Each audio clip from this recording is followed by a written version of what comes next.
সাধারণ মানুষ যারা আমাদের আজকের এই জমায়েতে উপস্থিত হয়েছেন আমাদের সাথে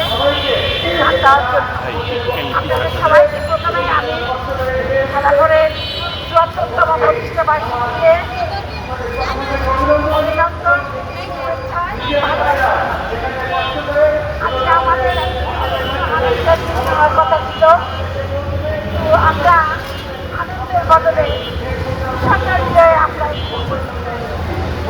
কেন আমরা বিষণ্ণ হৃদয়ে উপস্থিত হলাম? কারণ আমাদের দেশে নয়, সারা বিশ্বে আজকে আমরা আন্দোলন করি, সংগঠন করি, একটা আনন্দময় শৈশব খাওয়ার জন্য শিশুদেরকে সংগঠিত করি। সেই শিশুদের আনন্দময় শৈশব এবং তার বদলে আজকে শিশুরা আমরা বলি যে শিশুরা আমাদের ভবিষ্যৎ, এই ভবিষ্যৎকে ওদের স্বপ্ন পূরণে পাশে থাকতে পেরে আমরা গর্বিত। গড়ে তোলার, সঠিকভাবে বিকশিত করার কোনো উদ্যোগ আমরা দেখি না। তাদের শিক্ষা মৌলিক অধিকার সবকিছু এখনো আমরা দেখতে পাচ্ছি বাংলাদেশে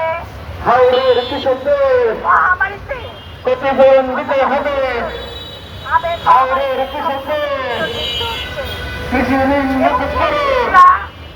সময় মতন টিকা পায় নাই, সেই কারণে তাদের মৃত্যু হচ্ছে।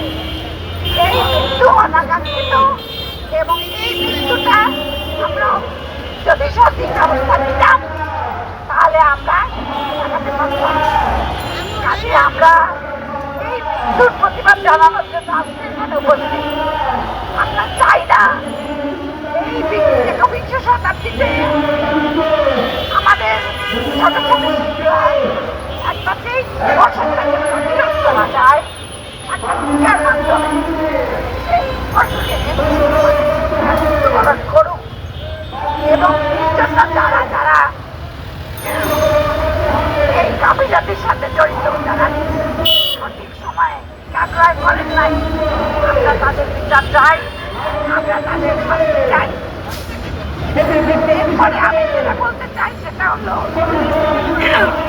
আমাদের দেশে নির্যাতনের হার অত্যন্ত বেড়ে গেছে। পত্রপত্রিকার মাধ্যমে আমরা জানতে পারি সামাজিকভাবে তাদের শিক্ষাক্ষেত্রে সব জায়গায় সামাজিক সমাজের শিক্ষাস্থানে সর্বোচ্চ তারা নানা রকম নির্যাতন, যৌন হয়রানি এবং সাম্প্রদায়িকতার শিক্ষা দিচ্ছে। আমরা সেই বিষয়টির প্রতিবাদ জানাই এবং মনে করি যে আমাদের দেশ থেকে এগুলির অবস্থান হওয়া উচিত। এই আস্থাকে নিয়ে আমরা অংশগ্রহণ করি নাই। আমরা আমাদের শিশুদের সুন্দর ভবিষ্যৎ চাই। এরপরে যেটা বলতে চাই সেটা হলো যে আমাদের শিশুদের অপুষ্টি আর এই এলাকার যে দেশগুলি তার মধ্যে প্রায় সর্বোচ্চ পুষ্টি নিশ্চিত করার জন্য আমাদের সংবিধানে সুস্পষ্ট বিধান রয়েছে।